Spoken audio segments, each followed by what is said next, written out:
All right, so it tells you that having the one horn is dominant over two horns. So our trait is horn number, right? And so we have two alleles, and the dominant one will typically use a capital letter, and that's one horn. It's very useful to put a key somewhere on all your practice sheets or practice problems to remind you what the alleles are, the two versions of each gene. Now they tell you here that you have a male who is big H, little h, right? And you have a female who is little h, little h. So the male has one horn, so he obviously must have, right, the dominant allele. The female, the only way to have two horns is both of your alleles are recessive. So in a way, all recessive traits, or all people showing the recessive phenotype, are purebred for that. And so it is the male who has the dominant allele. So I want to, can I have an example of a group that didn't get 50-50? Can you raise your hand? Who did? Okay. Chad, what'd you get for your offspring one genotypes?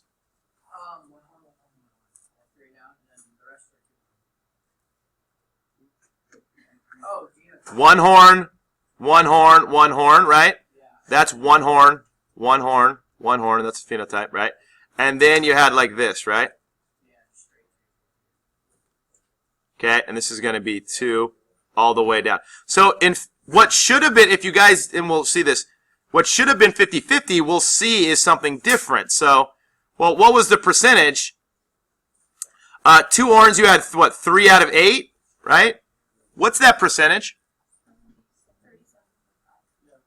37.5%. What should it have been, everybody? And we'll see that in a minute.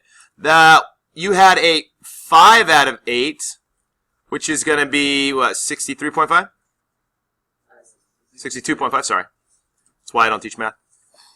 And so, look, that's what these are the actual outcomes in reality, okay?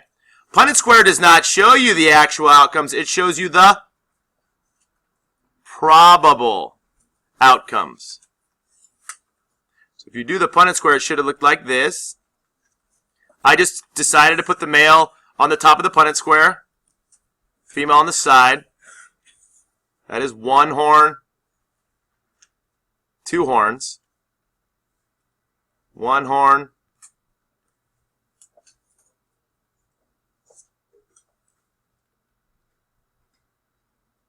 two horns. From the cross above, how many have 1 horns and how many have 2 horns?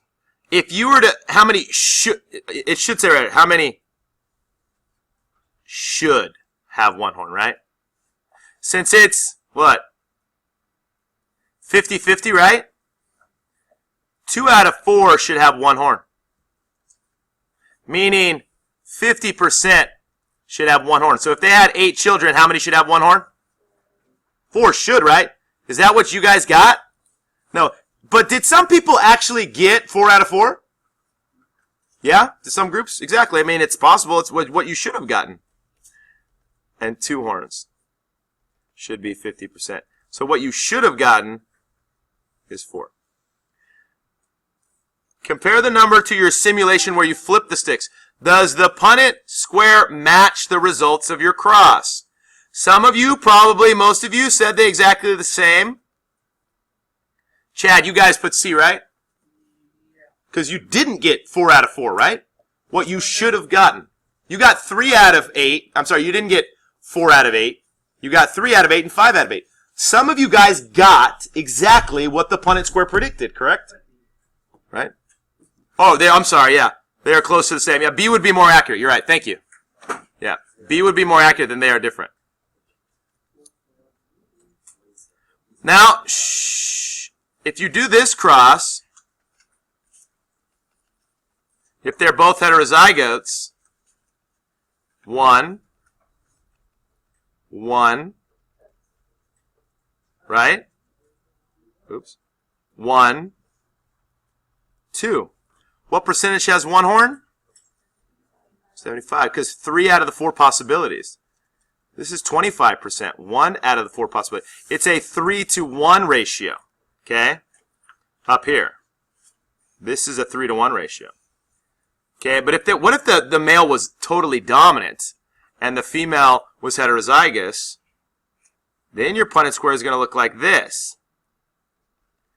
The male on the top of the Punnett square. Oops. Yeah, female is heterozygous. This genotype is going to be 1. This genotype is going to be 1. Different genotype here, but guess what? Still 1. So 100%, or all 4 out of 4. So there's 0%, right? That had 2.